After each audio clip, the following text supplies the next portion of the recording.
오늘은 거룩하고 복된 주님의 날입니다. 다 같이 자리에서 일어나셔서 거룩하신 하나님께 예배드리겠습니다.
오직 나는 주의 풍성한 사랑을 힘입어 주의 집에 들어가 주를 경외함으로 성전을 향하여 예배하리이다. 아멘.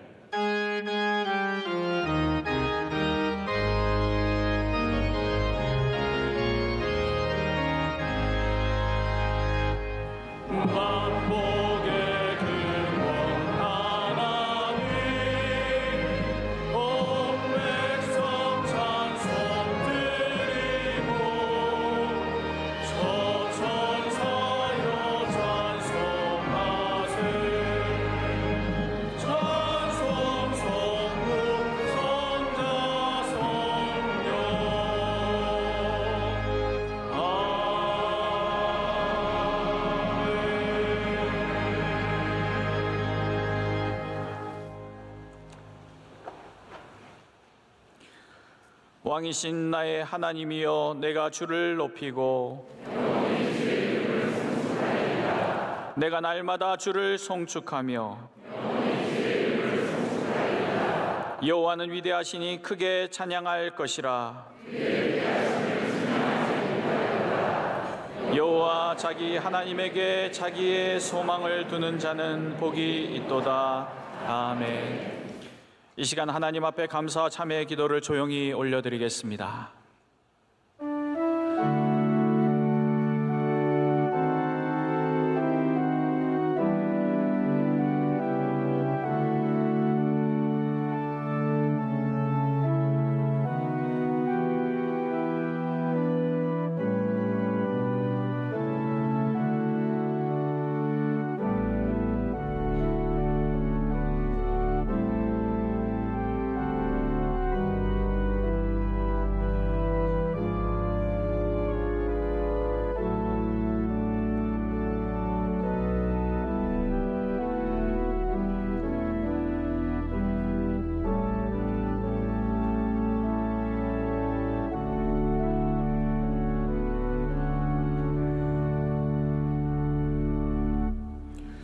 전능하사 천지를 만드신 하나님 아버지를 내가 믿사오며 그 외아들 우리 주 예수 그리스도를 믿사오니 이는 성령으로 잉태하사 동정녀 마리아에게 나시고 본디오 빌라도에게 고난을 받으사 십자가에 못 박혀 죽으시고 장사한 지 사흘 만에 죽은 자 가운데서 다시 살아나시며 하늘에 오르사 전능하신 하나님 우편에 앉아 계시다가 저리로서 산자와 죽은 자를 심판하러 오시리라. 성령을 믿사오며 거룩한 공예와 성도가 서로 교통하는 것과 죄를 사하여 주시는 것과 몸이 사는 것과 영원히 사는 것을 믿사옵나이다. 아멘.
예배를 위하여 이양찬 장로님께서 기도 인도하시겠습니다.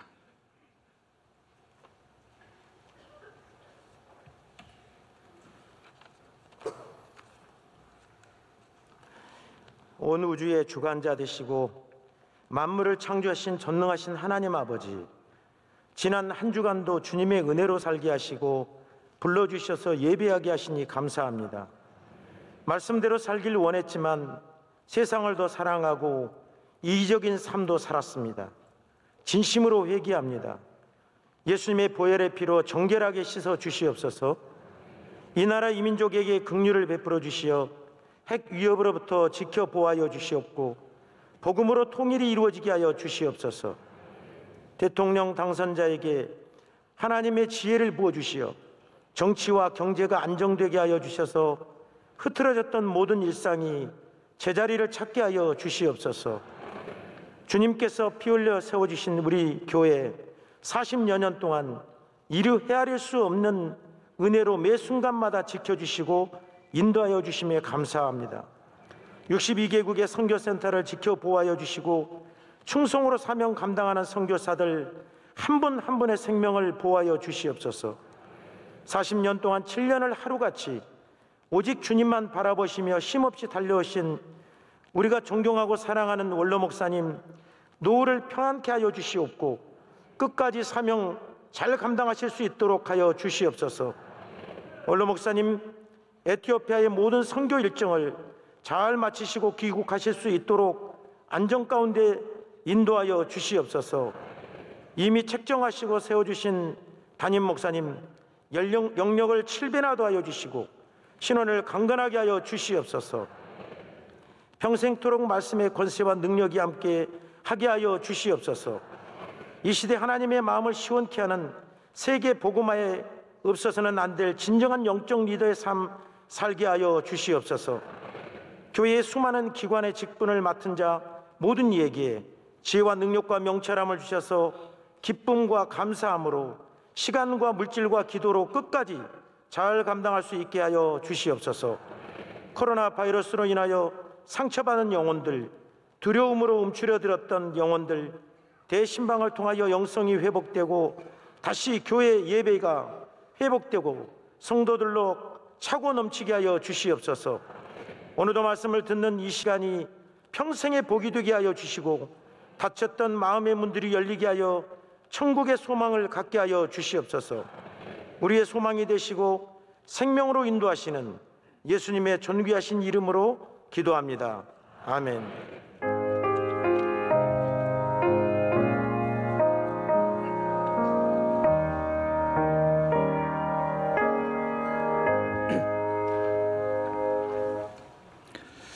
오늘 우리에게 주시는 하나님의 말씀은 구약성경 시편 51편 7절로 12절까지의 말씀입니다. 구약성경 시편 51편 7절로 12절까지의 말씀을 박강윤 집사님과 장희원 집사님께서 봉독해 주시겠습니다. 우슬초로 나를 정결하게 하소서. 내가 정하리이다. 나의 죄를 씻어주소서. 내가 눈보다 희리이다. 내게 즐겁고 기쁜 소리를 들려주시사 주께서 꺾으신 뼈들도 즐거워하게 하소서. 주의 얼굴을 내 죄에서 돌이키시고 내 모든 죄악을 지워주소서. 하나님이여, 내 속에 정한 마음을 창조하시고 내 안에 정직한 영을 새롭게 하소서. 나를 주 앞에서 쫓아내지 마시며 주의 성령을 내게서 거두지 마소서. 주의 구원의 즐거움을 내게 회복시켜 주시고 자원하는 심령을 주사 나를 붙드소서. 아멘. 담임 목사님께서 교회 소식을 전해 주시겠습니다. 오늘은 5월의 첫째 날입니다. 이렇게 첫째 날이고 또 주일을 맞게 되었는데요. 이 좋은 날에 우리 주님 앞에서 예배하는 것이 우리에게 복이며 기쁨이며 감사인 줄로 믿습니다. 교회 소식이 오늘은 좀 많이 있습니다. 제가 가능하면 빨리 좀 말씀을 드리고자 합니다. 우리 5월달 가정의 달임을 여러분께서 기억하시고 가정을 위해서 더 많이 기도하시고 믿음의 가정을 세워가시기를 바랍니다. 다음 주 주일이 굉장히 중요합니다. 어버이 주일과 어린이 주일을 한날에 저희가 함께 보냅니다. 그래서 예배 드리는 모든 과정들을 기억하여 주시고, 특별히 예배는 우리 어린이들이 함께 와서 드리는 예배이기 때문에 이해해 주시고 또 다양한 프로그램으로 예배 드리는 것도 기억해 주시길 바랍니다. 우리 한동안 하지 못했던 우리 야외의 시설들도 다 갖추어서 우리 아이들이 뛰어놀 수 있도록 공간을 마련하고 또 푸드 트럭을 통해서 우리가 음식도 제공합니다. 여러분께서 기억해 주시기를 바랍니다. 투게더 대신방을 준비하고 있습니다. 화요일부터 시작되는데요. 모든 교구들 잘 할 수 있도록 기도해 주시고 여러분들도 꼭 신방을 받으셔서 우리 교회에 믿음의 뿌리를 깊이 내려주시기를 바랍니다. 오늘 예배 가운데 특별한 순서는 이번 화요일에 목사 안수를 받은 우리 목사님들이 첫 축도를 하게 됩니다. 그래서 오늘 3부 예배에는 한정민 목사님께서 축도를 해주시겠습니다. 성년식의 소식과 새가족 교육 프로그램을 잘 참고해 주시고요. 우리 오랫동안 열지 못했던 예맘터, 우리 주님의 주신 귀한 가정에서 부모님이 되는 귀한 훈련입니다. 이 훈련을 받기를 원하시는 분들은 예맘터에 지원해 주시면 감사하겠습니다. 오늘은 가정의 달을 맞아서 특순을 또 특별히 이번 준비했는데요. 3부 예배는 우리 임정근 장로님 가정입니다. 임정근 장로님과 김정자 권사님이 피아노를 치시고, 그리고 따님 되는 우리 임현나 집사님이 소프라노로, 그리고 사위 되시는 조성호 집사님이 오보에로 이렇게 찬양을 올려드립니다. 특별히 우리 김정자 권사님은 3주 전에 암 수술을 받으셨는데 오늘 또 다 이겨내시고 이렇게 나와서 또 피아노까지 치셔서 얼마나 감사한지 모릅니다. 하나님께서 찬양 통해서 영광 받으시고, 이어서 우리 찬양대가 준비한 찬양도 하나님께 올려드리도록 하겠습니다.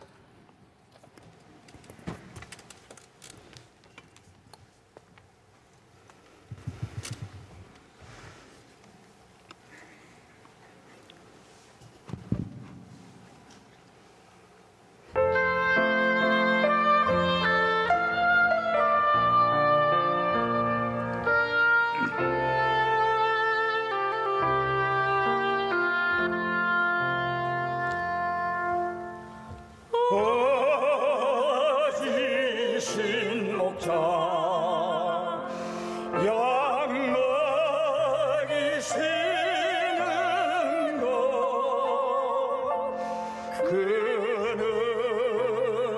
그늘진 바위여 시원한데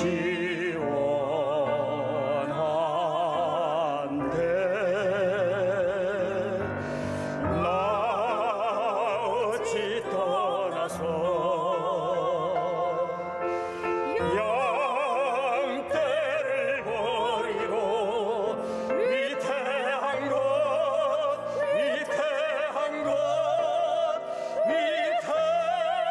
곳으로 나갔던 곳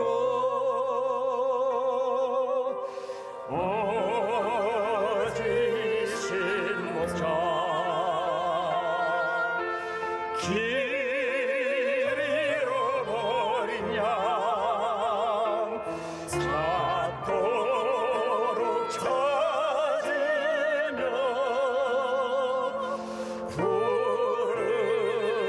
부르소서.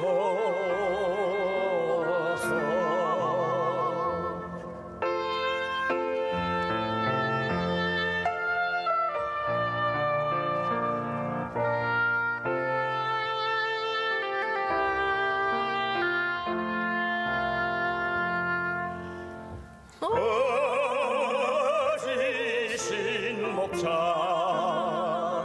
날 가르치시고 주 따라가는 법 가르치사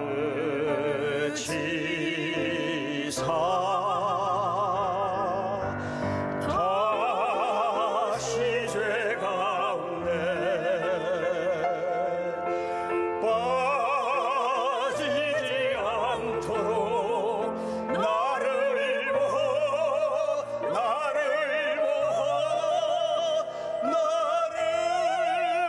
보호하사 지키소서.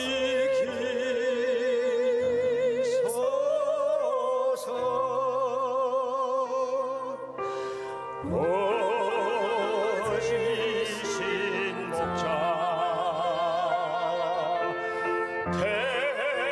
택하신 어린 양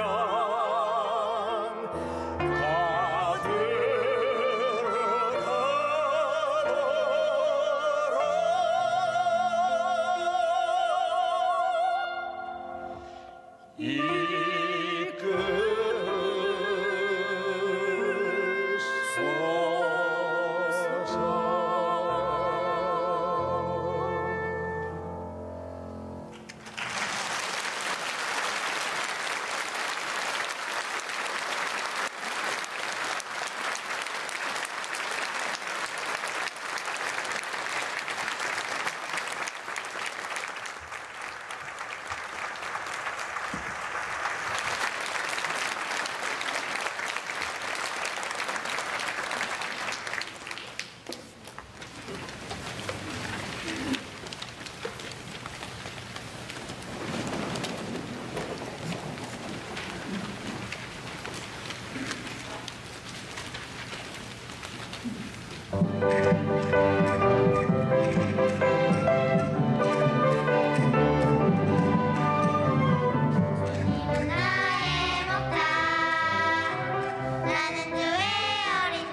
이제 말씀으로 은혜 받는 시간입니다. 담임 목사님께서 마음도 하나님께서 만드십니다라는 제 말씀 주실 때 큰 은혜의 시간 될 줄로 믿습니다.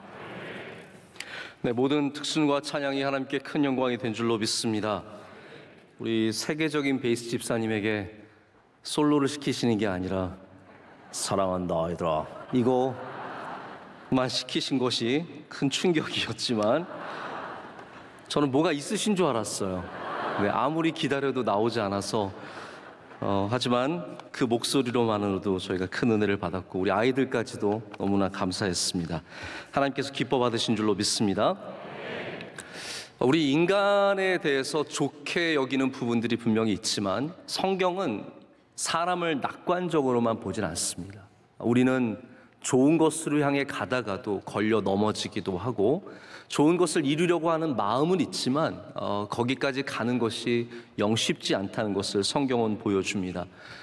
기독교의 역사를 봐도 굉장히 낙관적인 시기들이 있었지만 그 시기가 지나고 나면 또 여전히 우리들의 문제가 고스란히 드러나는 그런 일들이 있었습니다.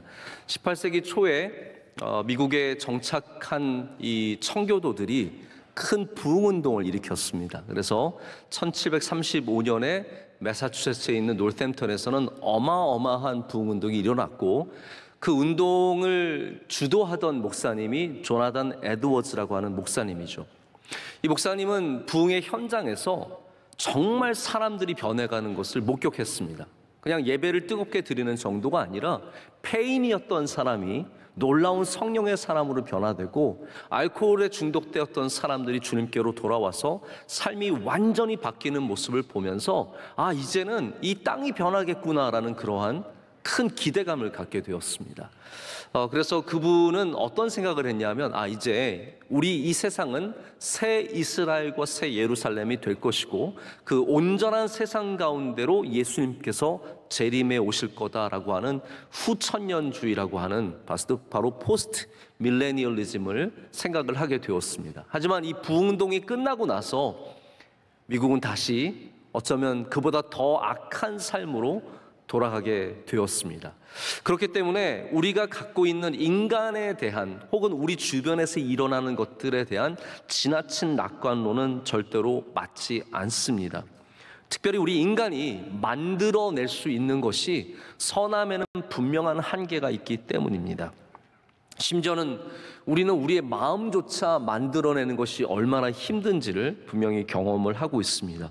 내가 지금 좋은 마음을 가져야 하는데 빨리 마음을 다잡아야 하는데 그것이 결코 쉽지 않다는 것을 많이 경험을 하죠.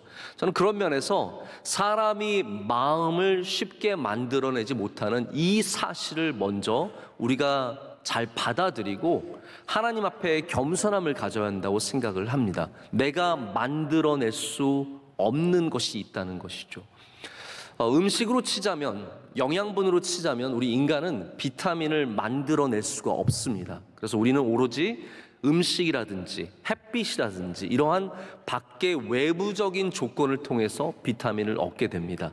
근데 이게 우리의 삶에 얼마나 중요하냐면요, 이누이트족, 에스키모라고 알려지는 이누이트족은 평균 수명이 원래 한 40년 정도밖에 안 됐다고 합니다. 왜 그러냐 하면 그분들의 주식이 물개 혹은 고래 이러한 생물들이었고 이분들이 거의 채소를 먹지 못했기 때문에 그래서 이 비타민을 섭취 못한 것 때문에 굉장히 수명이 짧았다고 합니다.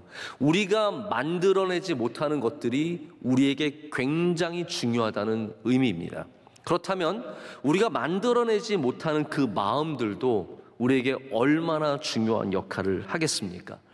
우리 사람들이 흔히 갖고 있는 착각이 내 마음은 내가 만들어낸다라는 생각입니다. 성경은 그렇지 않다고 얘기합니다. 에스겔서에 보면 하나님께서 이렇게 말씀하시는 장면이 나옵니다. 36장 26절인데요. 또 새 영을 너희 속에 두고 새 마음을 너에게 주되 너 육신에서 굳은 마음을 제거하고 부드러운 마음을 줄 것이며. 아멘. 자, 마음을 하나님이 주신다라고 말씀하고 있습니다. 우리가 만들어내는 것이 아니라 하나님께서 새 영과 부드러운 마음을 우리에게 주실 것이다 라고 말씀하고 있습니다. 그래서 오늘 우리는 이 말씀을 들으면서 오늘 말씀 전체를 여러분께서 들으시면서 하나님께 마음을 구하는 주의 백성들이 되시기를 축복합니다. 마음을 구하는 사람들. 오늘 본문은 다윗의 회개시입니다.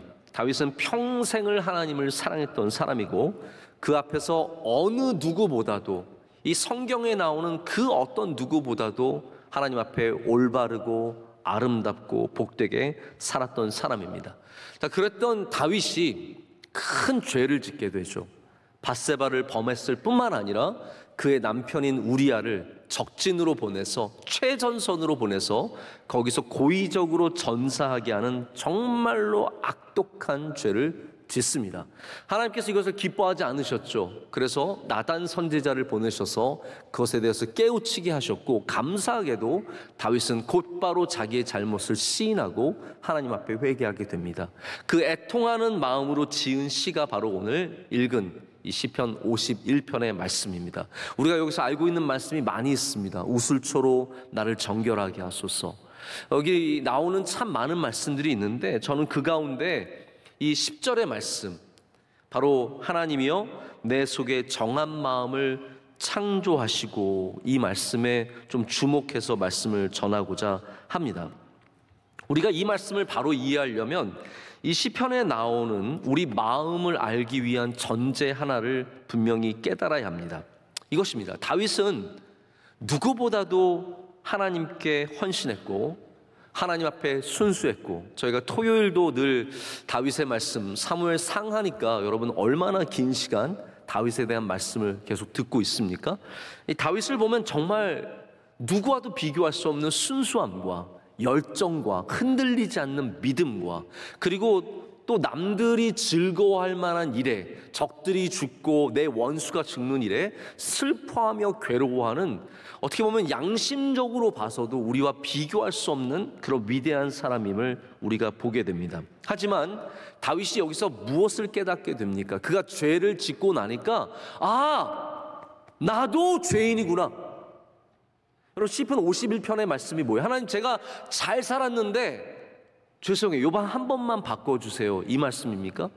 제가 시편 51편을 자꾸 읽다 보니까 어떤 마음이 드냐 하면, 다윗이 자기가 전에 잘했던 것은 내가 하나님 앞에 잘한 것이 그것조차도 내 능력이 아니었고 하나님의 은혜였다라는 것을 고백하면서 자기가 얼마나 철저하게 하나님 앞에서 죄인됨을 애통한 마음으로 고백하는지를 51편에서 읽게 됩니다.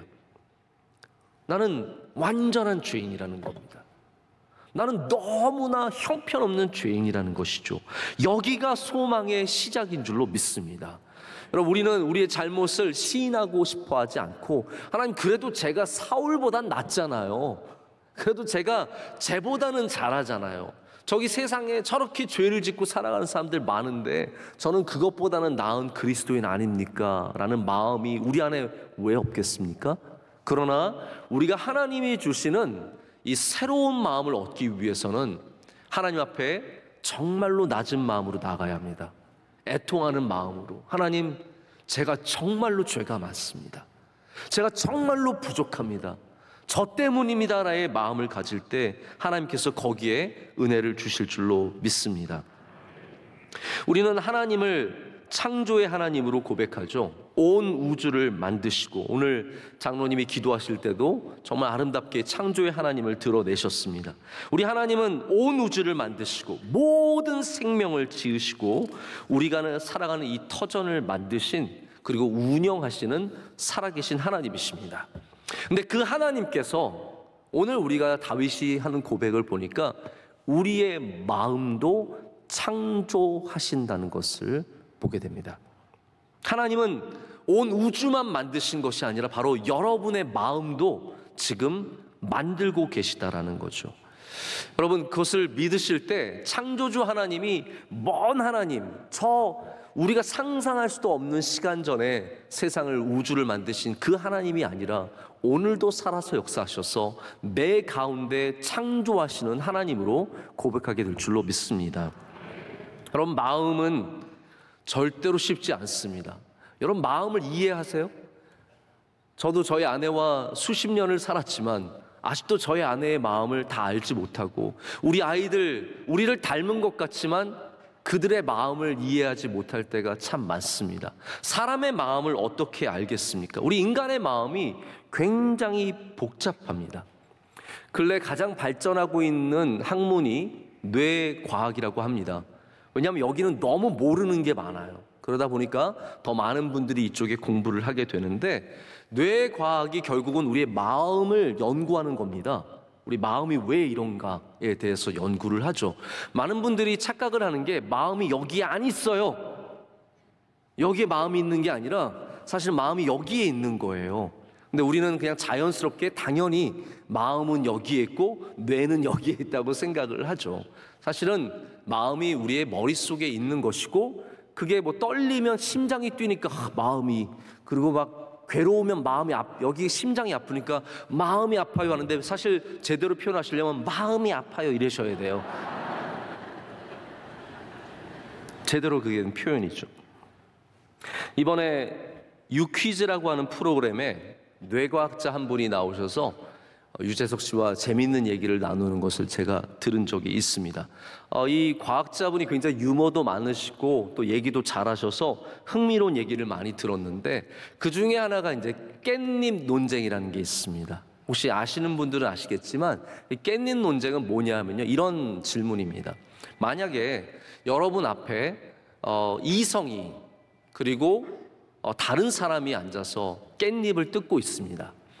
깻잎을 뜯는데 여러분, 깻잎 한 장 떼는 게 쉽지 않을 때가 있죠. 그렇죠? 깻잎이 정말 찰싹 붙어 있어가지고 잘 떼어지지 않으면 내 앞에 있는 이성을, 그 고생하고 있는 고난 속에 있는 그 이성을 우리가 젓가락으로 그 깻잎을 떼는 것을 도와주는 것이 옳으냐 그르냐에 대한 논쟁이에요. 자, 여러분이 어떻게 생각하실지 모르겠는데, 저는 여기에 참 이걸 갖고 논쟁을 하고 있는 것 자체가 이상하다고 생각을 하지만, 이 과학자분이 이렇게 설명을 합니다. 먼저는 깻잎이 3차원적인 물체인데 이게 합쳐져서 2차원이 된 것 자체가 굉장히 어려운 난제라는 거죠. 근데 이거를 떼어내는 것은 사람이 갖고 있는 아주 고도의 기술과 집중력을 요구하고 있다고 합니다. 그래서 우리 신경이라는 것이, 뉴런은 항상 이 어떤 전기 자극으로 움직이고 있는데, 그래서 우리 안에 계속 전기 자극이 있다는 거죠. 이 신경을 움직이기 위해서는 기가허르츠, 아니 테라허르츠에 해당하는 어마어마한 신경을 써야만 그 깻잎을 뗄 수 있다는 거예요. 그래서 이분의 주장은 내가 갖고 있는 그 에너지를 저 이성에게 베풀어 주는 것은 잘못된 것이다 라고 얘기를 하시더라고요. 그러면서 논쟁의 결론은 이분이 말씀하기를, 남편이 있는 아내가 다른 남자의 깻잎을 떼어주는 것, 아내가 있는 남편이 다른 여자의 깻잎을 떼어주는 것은 무척 위험한 행동이다 라고 결론을 내립니다. 오늘 꼭 알아가시기를 바랍니다. 앞에서 사람이 죽으려 그래도 도와주면 안 됩니다. 그냥 차라리 깻잎 2장을 먹게 하더라도, 사실 여러분 포기하고 깻잎 3장 드셔보신 적도 있잖아요. 우리는 그걸 받아들이는데 도와주지 말라는 거예요. 여러분, 왜 이런 논쟁이 나올까요? 사람의 마음, 우리가 그 마음을 헤아릴 수 없기 때문이에요. 이 사람이 무슨 생각을 하고 있는지 알 수 없기 때문에, 믿을 수 없기 때문에 그것조차도 이렇게 논쟁이 되는 것을 보게 됩니다. 여러분, 마음이 어떠한 상황에 의해서 저절로 형성이 되는 것이라면 상황만 컨트롤하면 됩니다. 그런데 여러분 살아보셔서 아시겠지만 마음이 상황에 따라서 다 똑같이 만들어지는 건 아닙니다. 예를 들어서 우크라이나에 지금 전쟁이 일어나고 있는데, 이 전쟁을 보면서 굉장히 가슴 아파하는 사람도 있지만 전혀 관심 없는 사람도 있습니다. 똑같은 현상에 똑같은 일들을 보고 있지만 우리의 마음은 다 다르다라는 거예요. 오늘 특순하신 우리 장로님 가정 얼마나 보기가 좋습니까? 장로님과 우리 따님 집사님 같이 찬양을 하고 그 옆에 사위가 오보에를 하고 천국같이 보이잖아요.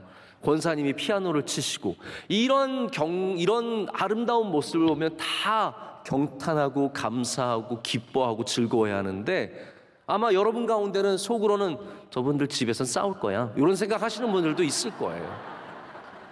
상황과 환경이 우리에게 다 똑같은 마음을 만들어주진 않습니다. 결론적으로 우리 마음이 마음대로 되지 않습니다. 우리가 갖기를 원하는 마음조차도 내가 그것을 가질 수 있는 능력이 없습니다. 그렇기 때문에 우리는 창조하시는 하나님, 물질만 창조하시는 것이 아니라 비물질까지도 창조하시는, 우리의 마음까지도 창조하시는 하나님을 의지하고 하나님의 은혜를 구해야 합니다.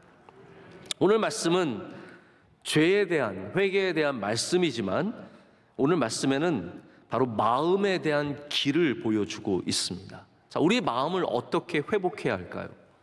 우리 영혼을 어떻게 회복해야 할까요? 그 가운데는 중요한 두 가지의 방식이 있다는 것을 다윗이 제시합니다. 첫 번째는 바로 마음을 깨끗하게 하는 것입니다. 1절과 9절, 이 긴 절 가운데 가장 반복되는 것이 뭐냐 하면, 하나님, 제 마음을 깨끗하게 하여 주시옵소서입니다. 제 마음을 정결하게 하여 주시옵소서. 그래서 1절과 9절, 이 두 양쪽을 꽉 막고 있는, 시작하고 끝맺는 절에는 다 지워달라는 고백이 있습니다. 한번 말씀을 보실까요? 1절 말씀에 이렇게 하고 있습니다. 하나님이여, 주의 인자를 따라 내게 은혜를 베푸시며 주의 많은 긍휼을 따라 내 죄악을 지워 주소서. 9절에는 이렇게 합니다. 주의 얼굴을 내 죄에서 돌이키시고 내 모든 죄악을 지워 주소서.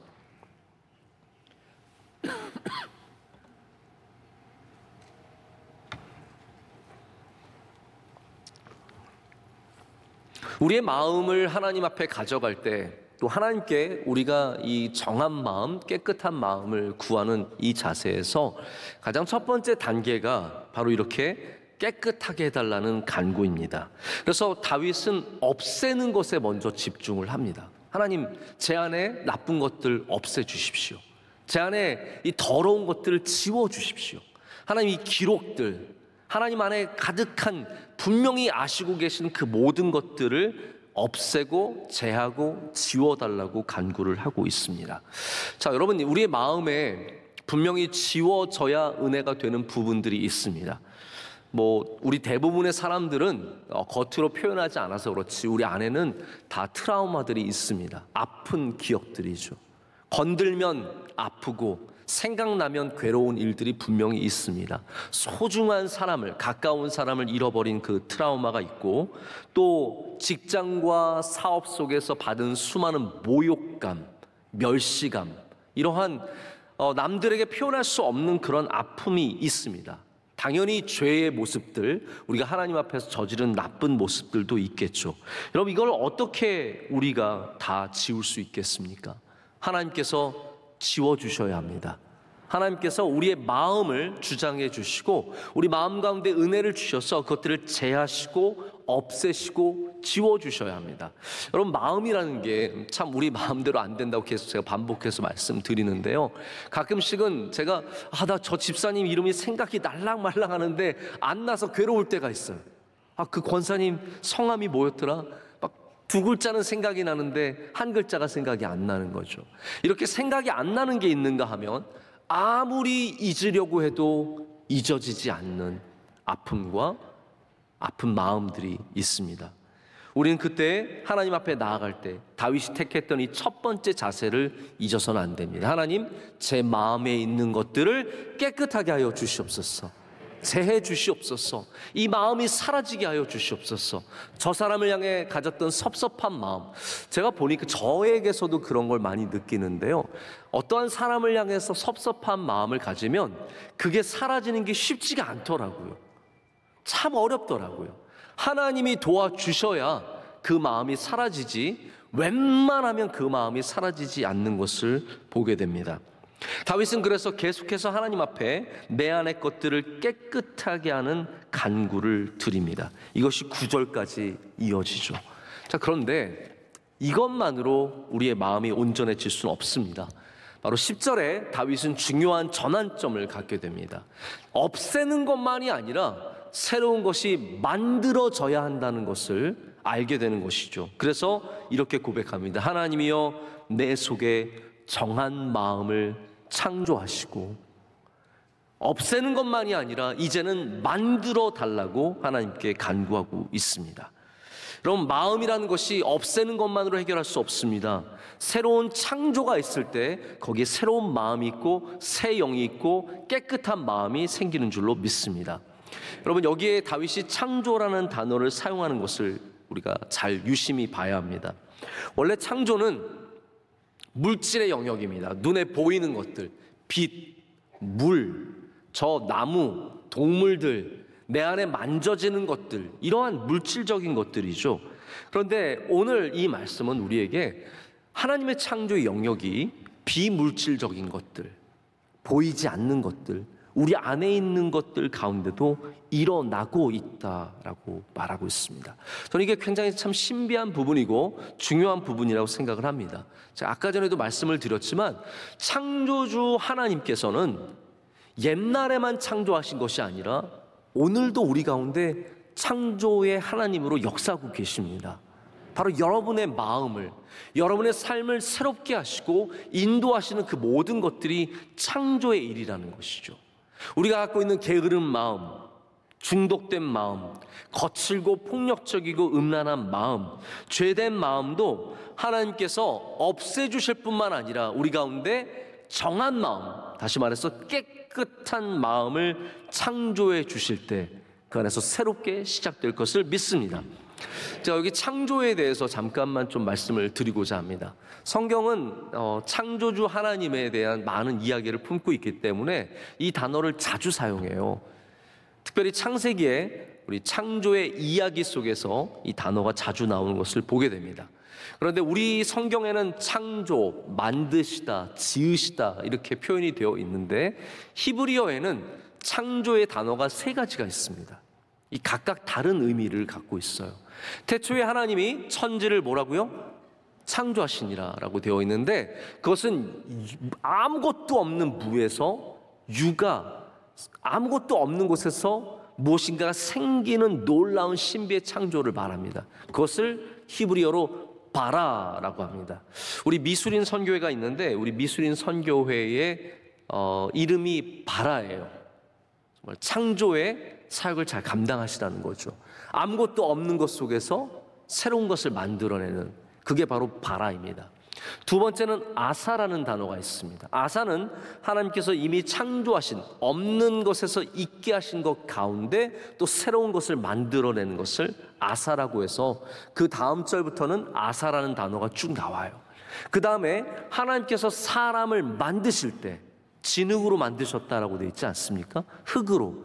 그때는 야찰이라는 단어를 씁니다. 우리가 3월 특별 새벽 집회 때 토기장이 하나님 말씀을 나눴는데요. 그 토기장이 하나님이 진흙으로 무엇을 만드실 때 바로 야찰이라는 단어를 씁니다. 자, 그러면 오늘 다윗이 이 10절에 내 안에 정한 마음을 창조해 달라고 할 때는 어떠한 단어를 썼을까요? 바로 바라라는 단어를 썼습니다. 저는 여기 굉장히 중요한 의미가 있다라고 생각합니다.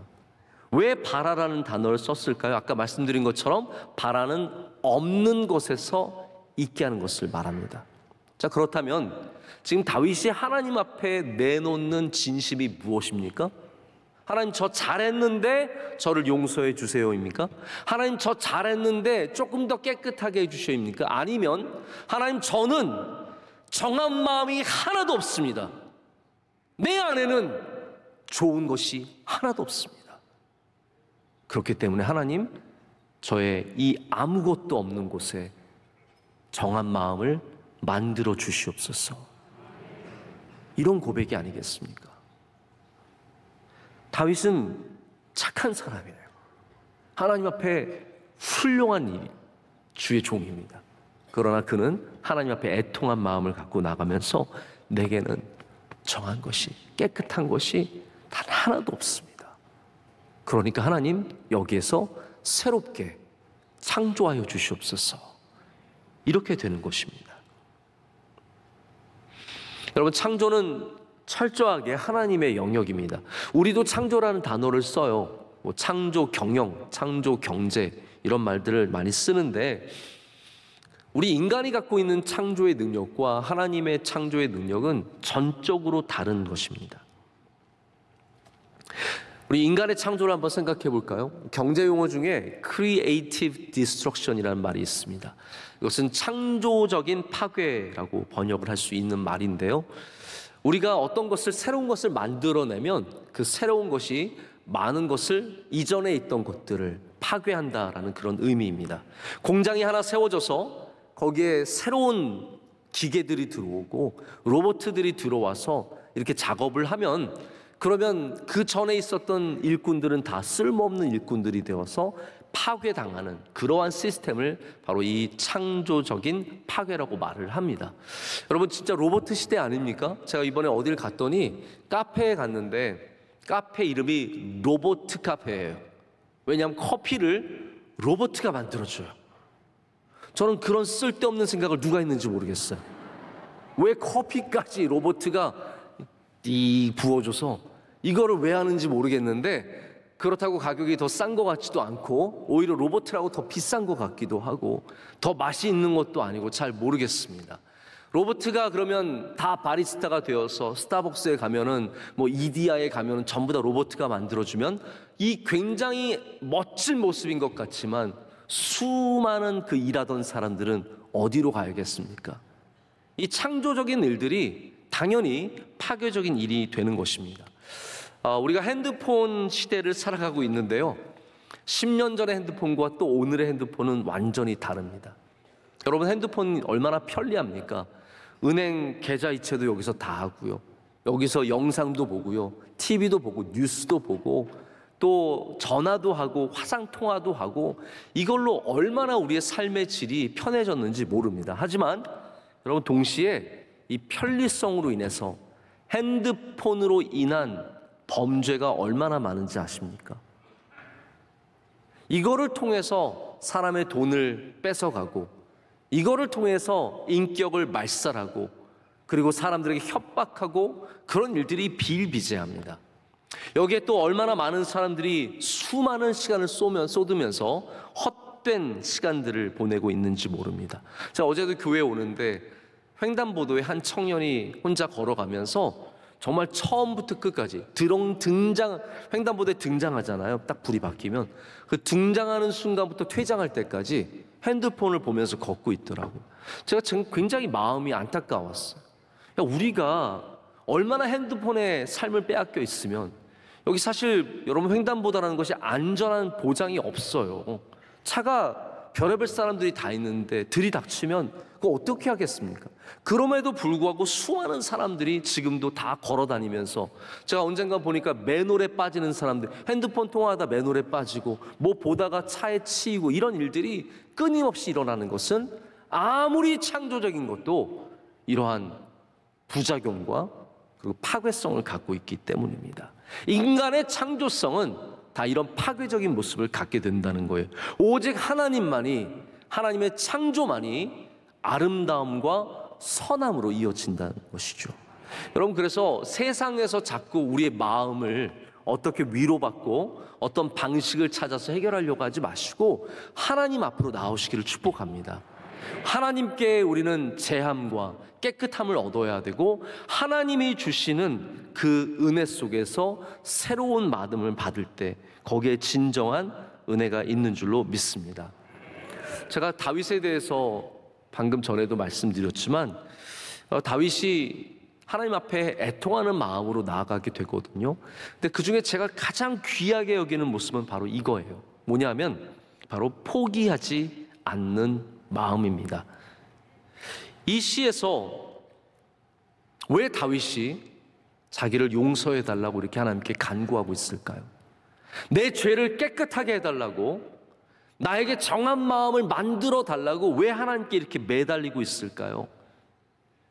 이 말은요, 다시 말하자면 하나님 저를 포기하지 말아주세요 라는 의미입니다. 제가 부족하고 제가 형편없는 죄인이고 저는 말할 수 없이 부끄럽지만 하나님 저를 포기하지 말아주십시오. 저를 놓지 말아주십시오. 저를 다시 깨끗하게 해주시고 저를 다시 사용해 주시고 하나님의 전에 들어갈 수 있는 은혜를 허락해 달라고 주님께 간구하고 있는 것입니다. 여러분, 우리가 부족하고 잘못하고 실수할 때가 있습니다. 그러나 여러분, 하나님의 은혜가 있으면 우리는 회복될 수 있는 가능성이 있습니다. 그렇기 때문에 우리도 하나님 앞에 매달려야 합니다. 매달려야 합니다. 슬픈 마음, 우울한 마음, 괴로운 마음, 답답한 마음, 미운 마음과 괴로운 마음이 있을 때 우리는 하나님, 저를 포기하지 말아주시고 저에게 새로운 마음을 주시고 은혜를 베풀어 달라고 간구해야 할 줄로 믿습니다. 여러분, 끝났습니다. 저 이제 그만할래요. 저 이 정도면 됐습니다. 전 더 이상 못하겠습니다. 끝났다고 외치지 마십시오. 살겠다고 외쳐야 합니다. 저를 살려달라고, 저를 붙잡아 달라고, 나를 포기하지 말아 달라고 기도할 때 거기서 은혜가 시작된다는 것입니다. 하나님의 은혜가 그렇게 포기하지 않는 사람에게 반드시 주어질 줄로 믿습니다.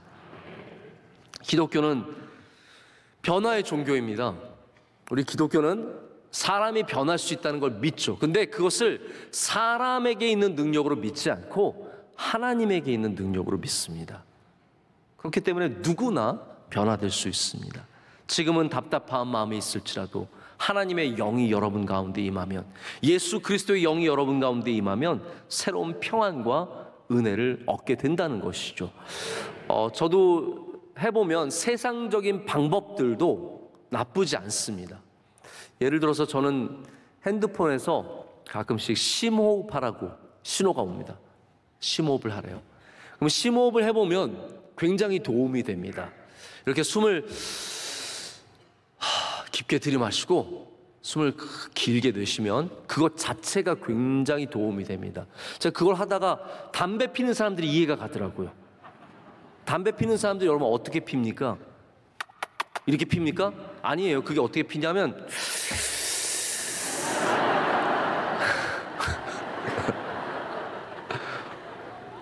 제가 펴봐서 이런 거 아닙니다. 다 그렇게 하시더라고요. 이렇게 들이마시고 깊게 내쉬는 것이 이게 심호흡이에요. 사실은 모르겠습니다. 니코틴 때문에 그분들이 좋은 건지 아니면 심호흡을 해서 좋은 건지 모르겠는데 심호흡만 해도 우리가 평안을 얻습니다. 저 숲에 나가서 한번 거닐어 보세요. 숲길에서 길을 걸어보면 평안이 있는 것 같습니다. 또 며칠 쉬면서 푸른 바다를 보고 또 산을 보고 그러면 평안이 오죠. 그런데 모든 인간적인 평안은 잠깐입니다. 우리가 아무리 깊게 심호흡을 해도 1시간 뒤면 그 모든 것들은 사라집니다. 오직 하나님께서 주시는 마음만이 영원한 마음입니다. 영원한 마음. 자, 어떤 여작가의 신앙의 여정이 담긴 그런 책을 읽게 되었는데 이분이 모든 수도원들을 다니면서 그 다닌 기행문을 썼어요. 근데 한 번은 뮌헨에 있는 수도원에 가게 되었는데 그 수도원이 닫히기 전에 들어가야 하는 급박한 상황이고 비행기에서 내려서 렌트카를 하려고 하는데 이 독일은 규칙대로만 한대요. 이분이 국제면허증은 있는데 한국 면허증이 없었던 거예요. 그래서 차를 못 내주는 거죠. 지인에게 전화를 했는데 길은 멉니다. 마음이 속상하고 답답하고 한번 생각해보세요. 우리도 그런 마음 들지 않겠습니까? 근데 이분의 간증이 그래요. 고백이 그렇게 답답한 마음이 드는데 그 마음속에 이런 음성이 들렸대요. 너 왜 하나님을 기억하지 않니?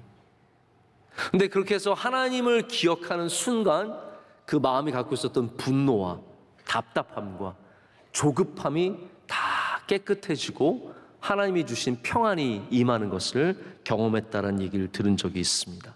여러분, 깨끗해져야 하고 새로운 마음이 생겨야 합니다. 이것이 우리 마음이 누리는 평안과 은혜죠. 제가 말씀을 정리하고 맺도록 하겠습니다. 우리의 상황도 다윗의 상황과 별반 다르지 않습니다. 우리도 드러나지 않은 죄가 있을 뿐이지 다윗보다 어쩌면 더 큰 죄를 짓고 하나님 앞에 깨끗하지 않습니다. 그런데 우리는 우리의 마음이 우리 마음대로 되지 않는 것을 너무나 잘 알고 있습니다.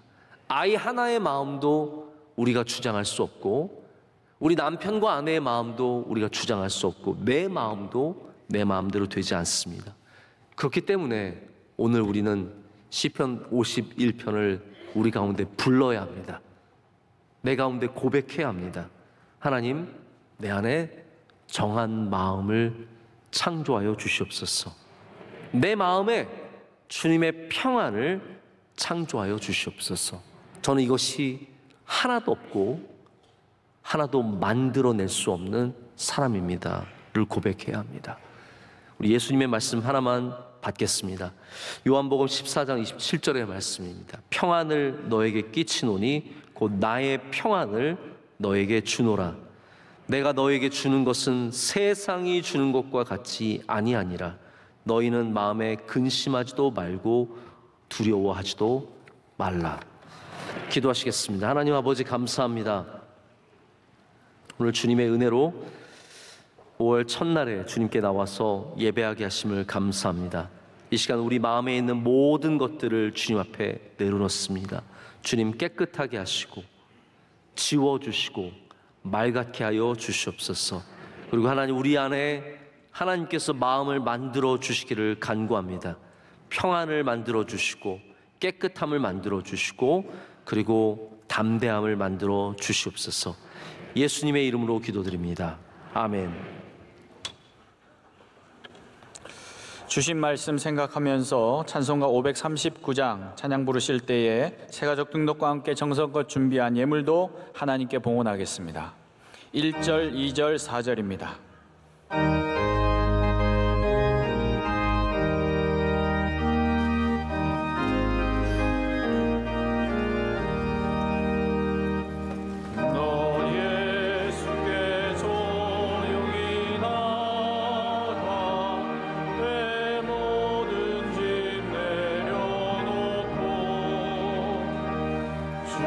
십자가 사랑을 믿어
온 만물을 창조하시고 또 지금도 우리 가운데서 마음을 창조하신 하나님, 주님께 모든 감사와 영광을 올려드립니다. 이 귀한 날 주의 백성들을 모아주시고 예배하게 하심을 감사합니다. 하나님, 우리 예배를 기뻐 받아 주시옵소서. 하나님, 우리의 마음을 주님께서 늘 주장해 주시기를 간구합니다. 늘 여러 길을 헤매고 또 좋은 길을 택하지 못하는 우리의 마음을 불쌍히 여겨 주셔서 우리 안에 전혀 없는 선함 가운데 하나님의 정한 마음을 창조하여 주시옵고 주님이 기뻐하시는 마음을 우리 가운데 만들어 주실 줄로 믿습니다. 오늘 이 시간 주님께 감사의 마음을 담아서 예물을 올려드립니다. 드리는 모든 손길들 위에 주의 복을 더하여 주시옵소서. 또 하나님, 물질이 쓰이는 곳마다 주의 사랑과 주의 뜻이 이루어지게 하여 주시옵소서. 대한민국 위에 한없는 긍휼을 베풀어 주시옵소서. 또한 하나님, 주의 사랑하시는 명성교회를 주의 장중에 붙잡아 주시오며 우리에게 주신 사명을 잘 감당할 수 있도록 은혜를 날마다 더하여 주시옵소서. 한국교회와 온 세계교회 위에 은혜를 더하시며 모든 선교사님들, 우리 국내외의 수많은 선교사님들 주님께서 그 생명을 지켜주시고 안전을 지켜주시며 모든 선교지마다 많은 열매가 맺히게 하여 주시옵소서. 하나님, 우리 명성교회 주신 선교의 사명, 이웃 사랑의 사명, 예배의 사명, 또 자녀들을 길러내며 믿음으로 교육하는 이 자녀들을 향한 사명도 잘 감당하게 하여 주시옵소서. 다음 주 우리 어버이 주일과 어린이 주일을 함께 섬길 때 귀한 잔치가 되게 하여 주시오며 우리 사랑하는 부모님들은 위로받게 하여 주시고 어린이들에게 기쁨과 소망이 넘쳐나게 하여 주시옵소서. 준비하는 교육부가 잘 준비할 수 있도록 지혜와 성령을 부어주실 줄로 믿습니다. 오늘 예배를 섬기는 주님의 귀한 종들을 기억하여 주시옵소서. 특순하신 우리 장로님의 모든 가족 가운데 크신 은혜를 내려주시며 우리 특별히 권사님 어려운 수술로부터 잘 회복하셔서 건강하게 하여 주시옵소서. 찬양대의 찬양을 기뻐 받아 주시오며 기름 부어 주시옵소서. 모든 예배위원들 하나님 한 분 한 분 성령의 기름을 부어 주시며 주의 능력의 손으로 붙잡아 주실 줄로 믿습니다. 기도하신 장로님의 기도를 흠양하여 주시옵고 하나님 가정과 기업 위에 주님께서 만복을 더하여 주시옵소서. 성경 봉독한 가정도 있습니다. 하나님께서 믿음의 아름다운 가정으로 세워주시오며 많은 열매가 맺히게 하여 주시옵소서. 원로 목사님 모든 선교의 여정에 동행하여 주시옵고 하나님께서 크신 은혜를 내려주시며 건강함으로 지켜주실 줄로 믿습니다. 이 모든 것을 주님께 감사함으로 아뢰옵고 예수 그리스도의 이름으로 기도드립니다. 아멘.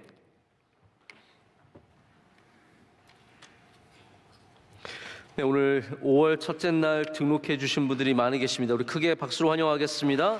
감사합니다. 잘 나오셨습니다. 감사합니다. 감사합니다. 네, 오늘 귀한 특순 우리 임정근 장로님 가정입니다. 우리 한 분 한 분 너무나 귀한 분들이고 큰 은혜를 받았습니다. 우리 박수로 축복하겠습니다. 감사합니다. 감사합니다. 감사합니다. 은혜 받았습니다. 찬양대의 찬양도 기쁘게 들었고 큰 은혜가 되었습니다. 감사합니다. 우리 어린아이들을 위해서도 박수 많이 보내주시기 바랍니다. 잘했어요. 아주 잘했습니다. 네, 감사합니다. 우리 옆에 분들과 인사하실까요? 인사하실 때 잘 오셨습니다. 제 마음이 오늘 평안합니다. 서로 고백하시며 인사하시겠습니다. 잘 오셨습니다. 제 마음이 평안합니다. 네, 주님이 주신 평안과 은혜가 가득하시기를 바라고요. 네, 늘 인사하실 때 저도 알아요. 저도 어색해요. 제가 교회를 평생 다녔지만 어디 가서 인사하라 그러면 이러면서 인사하게 되거든요. 그런데 그 인사할 때 성령께서 역사하십니다. 저는 그것을 분명하게 믿습니다. 하나님께서 설교 시간만 역사하시는 게 절대로 아닙니다. 우리 예배에 처음부터 끝까지 우리와 함께 하시고 모든 순서를 통해서 주님께서 역사하신 줄로 믿습니다. 우리 한 주 잘 보내시고 다음 주일 어버이 주일 어린이 주일 있는 것을 기억해 주시길 바랍니다. 오늘 축도하시고 오늘 마지막 찬양하시고 축도는 아까 제가 말씀드렸듯이 이번에 안수 받으신 분이 하시는데요. 오늘 3부 예배는 한정민 목사님께서 해주시겠습니다. 함께 찬양하겠습니다.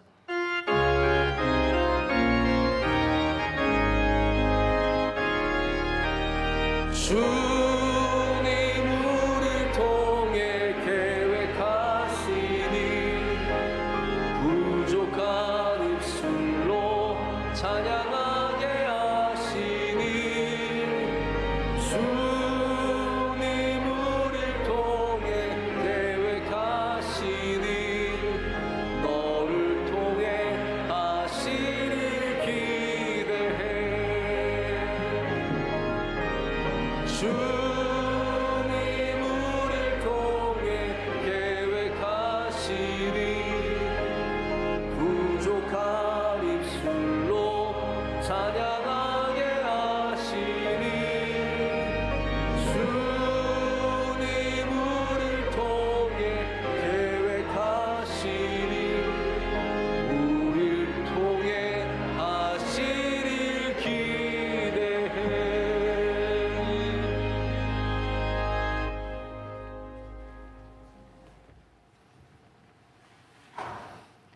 이제는 주 예수 그리스도의 은혜와 하나님의 사랑과 성령의 교통하심이 정결한 마음을 간절히 원하는 주의 모든 성도들 가운데 이제로부터 영원토록 함께 하시기를 간절히 축원하옵나이다.